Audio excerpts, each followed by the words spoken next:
Now that Dale, you are going to boost our brain power. Do you like CSI? I do, yeah, when I get time to watch it. Yeah. Great. Well, we'll all understand it if we eat enough omegas, because it's very highfalutin, isn't it?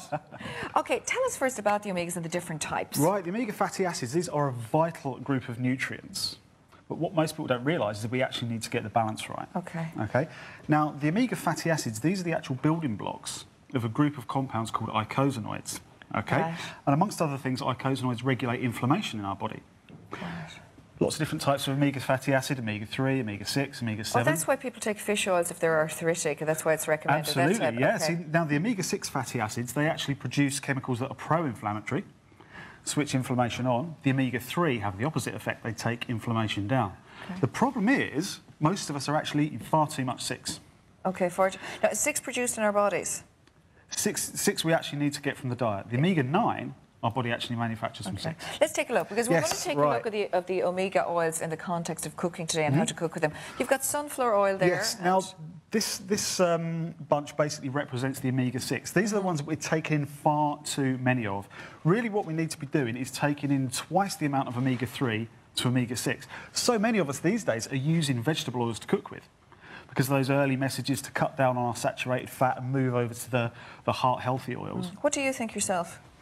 Right, well, I think really we should be moving over to these. I'll talk about these in a second. The things like sunflower oil, certain red meats, seed oils tend to be very, very high omega-6. We need to cut down on the amount of these that we're actually taking in. So you're saying the ratio is 2-1-1, and that is... 2 to 1 to 1. Twice the amount of omega-3 to omega-6. And to omega-9. OK, twice the amount omega-6 Well, don't worry about 9 too much, because your body will make it. OK, these are probably the better things to cook with. These are the kind of group that are more stable. Coconut oil, olive oil. The only thing about olive oil is, does it not have a lower burning temperature? Yes, it does. Better for low temperature cooking, so sautéing, stir-frying, etc. That's better for the high temperature stuff. We have to talk a little bit more about coconut oil, because it is the buzzword. I think Jennifer Aniston started saying that she took it about 3 or 4 years ago, and we've all got on it, the coconut oil and milk.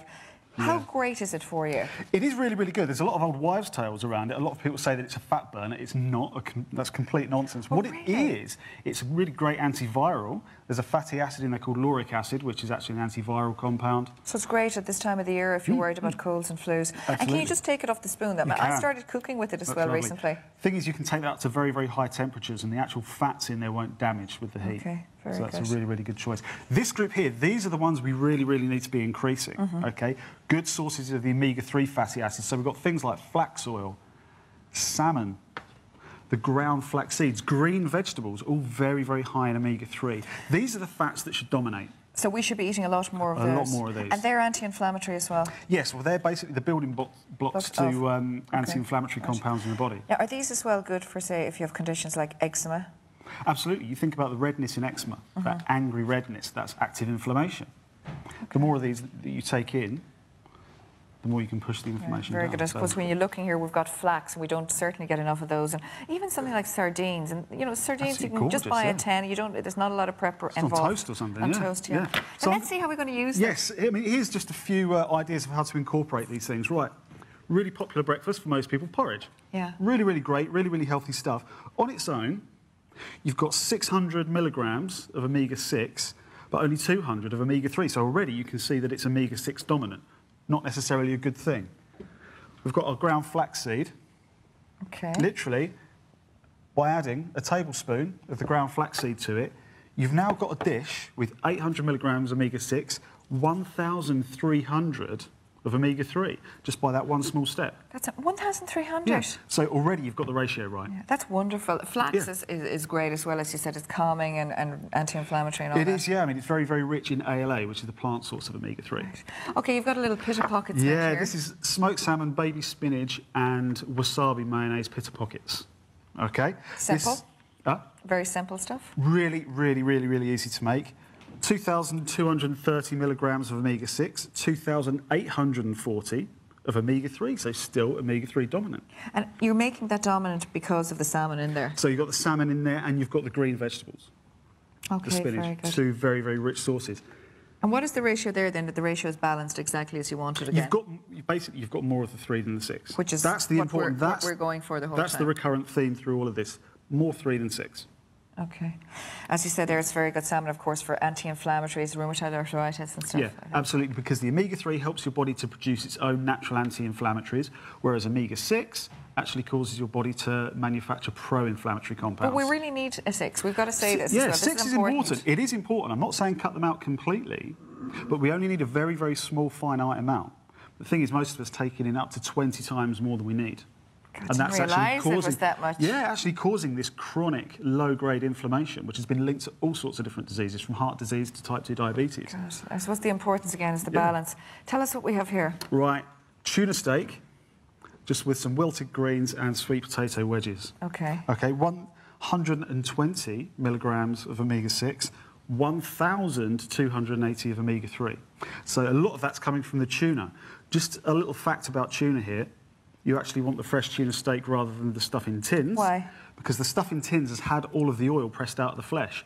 They press the oil out of the flesh and sell it to the supplements industry. So that stuff you get in the tin has got no omega-3 in it. And does it make any difference? I suppose if you are supplementing it, then if it comes in oil, it will probably be a sunflower oil. So that's going against what you're trying to do. Your 6 is going up, yeah, absolutely. Would you suggest that when we do buy the tinned fishes, because we do want to say that they are important if you can't get fresh fish, should you buy it in brine or should you buy it in seawater? Or you can get it in fresh water now? Yeah, you can get it in spring water. I mean, great source of low-fat protein and all the minerals and stuff. Not necessarily the best for the omega-3, but still really good stuff. Just a few texts in here. My little girl 3 is allergic to dairy, eggs, fish and peanuts. How do I get the balance right for omega-3 and calcium? Okay, so the omega-3, the flax, nice and easy. I mean, you could stir that into like a dairy-free yogurt or something.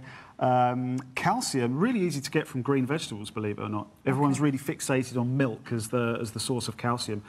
Not necessarily the best. Green vegetables are a fantastic source. Something like spinach. Spinach, broccoli, kale, all of those things. Okay. Not always the most child-friendly of foods, but...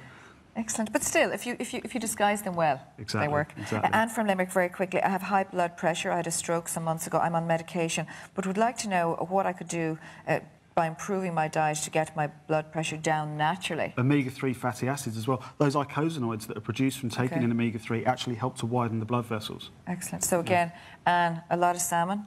Absolutely, lots of salmon, flax seeds, lots of oily fish, but also at the same time reducing too much vegetable oil. Okay. Now, in case you've missed this, because of course we're all talking about balance here between 3, 6 and 9, do pop on, of course, to the website. We've got recipes there as well from Dale. It's also on the Airtel page, and that's 340. Thank you very much, Dale. It's a pleasure.